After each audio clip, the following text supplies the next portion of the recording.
मामलों की cabinet committee की बैठक होगी। पहलगाम हमले के बाद सीसीएस की दूसरी बैठक होने वाली है और साथ ही आपको बताएं पीएम मोदी की अध्यक्षता में सीसीएस की बैठक होगी। कैबिनेट कमेटी ऑन सिक्योरिटी की ये दूसरी बैठक, आर्थिक मामलों की कैबिनेट कमेटी की बैठक भी होने वाली है। सीसीएस और सीसीपीए की बैठक के बाद एक कैबिनेट बैठक भी होने वाली है।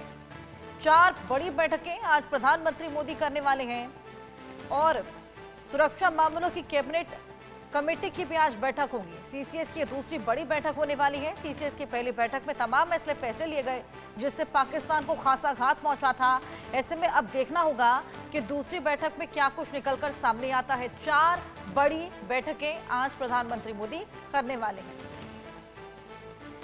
हमारे सीनियर एडिटर संजय शर्मा हमारे साथ जुड़ गए हैं, उनसे और जानकारी लेंगे। संजय जी, आज 4 बड़ी बैठकें होने वाली हैं जिसमें से एक बेहद अहम बैठक होने वाली है सीसीएस की, जिसमें आज भी तमाम बड़े फैसले लिए जा सकते हैं।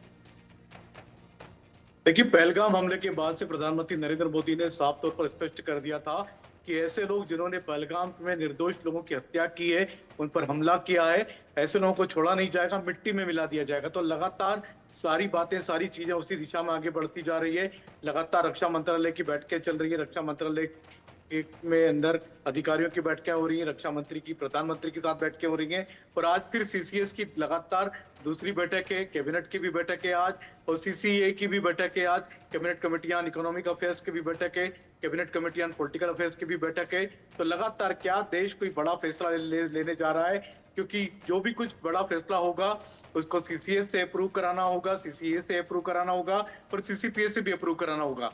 तो पहले सर्वदलीय बैठक बुलाते हैं प्रधानमंत्री नरेंद्र मोदी, सभी दलों की सहमति लेते हैं, उसके बाद लगातार इस तरह के दौर की बैठकें शुरू होती हैं। कल भी हमने देखा था प्रधानमंत्री नरेंद्र मोदी ने तीनों सेनाओं के अध्यक्ष के साथ में, रक्षा मंत्री राजनाथ सिंह के साथ, अजीत डोभाल जो एनएसए हैं देश के, उनके साथ सीडीएस अनिल चौहान के साथ बैठकें की और सारी रक्षा तैयारियों का जायजा लिया, समीक्षा की, क्या करना है क्या नहीं करना है सेना पर छोड़ दिया गया है।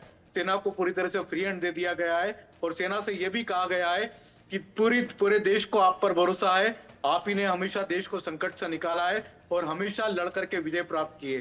तो अब सेना के हाथ में है क्या कार्रवाई करनी है, कैसे कार्रवाई करनी है, कब कार्रवाई करनी है और कितनी कार्रवाई करनी है। तो ये सारी चीजें प्रधानमंत्री नरेंद्र मोदी ने सेना पर छोड़ दिया और अपने जो फैसले प्रधानमंत्री के वो सरकार की तरफ से कैबिनेट कमेटी को कैबिनेट से अप्रूव कराने होंगे, सीसीएस से अप्रूव कराने होंगे, उसके बाद फिर देश आगे बढ़े।